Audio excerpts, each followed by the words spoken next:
Hello everyone, आज मैं आप लोगों को आर्टिकल एन का यूज़ करना सिखाऊंगी।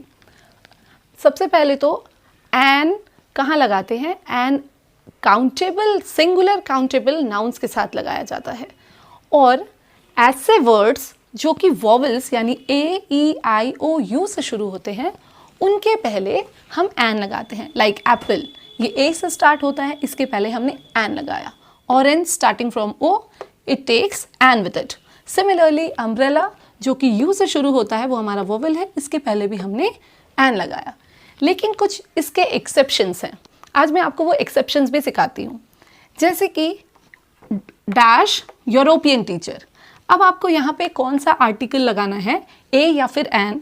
आप ई देखकर, क्योंकि ये एक वोवल है, आप तुरंत उसमें एन लगाओगे, but that an would be wrong here. ये क्यों? अब इसको आप कैसे समझ सकते हो? इसको समझने के लिए आपको क्या करना है, जो इंग्लिश का वर्ड है उसे आप हिंदी में लिखो। जैसे यूरोपियन, उसे आप लिखोगे तो ये इस तरह से आएगा, यूरोपियन।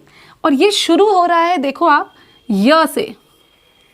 हिंदी में आपने स्वर और व्यंजन पढ़ा है, यह क्या है? यह एक व्यंजन है। और इसे पहचानने के लिए अगर ये स्वर से शुरू होता तो आप इसमें एन लगाते, लेकिन जैसे ही अगर पहला अक्षर जो है वो व्यंजन से शुरू होगा तो वहाँ आपको एन के बदले ए लगाना है, इसलिए ये एन नहीं लगकर यहाँ ए लगता है। उसी तरह से utensil, again this is also starting from a vowel U, लेकिन it will not take an with it, rather it will take a A with it. अब वो कैसे? अगेन आप इसे हिंदी में लिखो, यूटेंसिल। यू यानी अगेन ये एक व्यंजन है, जहाँ ही आपने देखा कि ये व्यंजन से शुरू होगा वहाँ यहाँ पर एन के बदले आप ए लिखोगे। उसी तरह से यूनिवर्सिटी में भी ये यू से शुरू होता है, इसलिए यहाँ पर एन के बदले ए लगेगा। अब बढ़ते हैं एमएलए, जो मेंबर ऑफ लेजिस्लेटिव असेंबली, या फिर ही इज एन एमपी। वहाँ अब यहाँ पर क्या है, ये शुरू हो रहा है एम से, जो कि वोवल नहीं कॉन्सोनेंट है। तो फिर इसके साथ एन कैसे आया? अगेन इसको चेक करने के लिए आप फिर इसे हिंदी में लिखो, एम एल ए। उसको हिंदी में आप इस तरह से लिखोगे, ए से एडी, म एम। तो हमें बाकी से मतलब नहीं है, हमें इस पहले वाले वर्ण से मतलब है, जो कि ए है।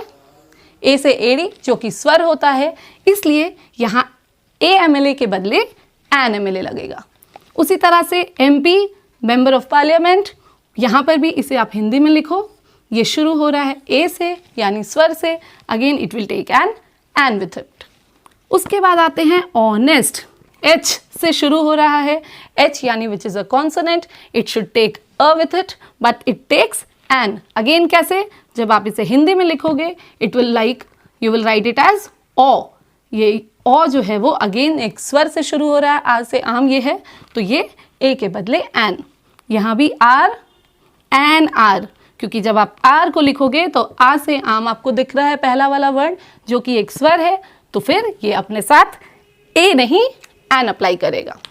अगर आपको ये समझ में आया हो और आपको मेरा वीडियो पसंद आया है तो प्लीज़ मेरे चैनल को लाइक कीजिए, सब्सक्राइब कीजिए और आगे ऐसे ही वीडियोस पाते रहने के लिए बेल आइकन को ज़रूर प्रेस कीजिए। Thank you.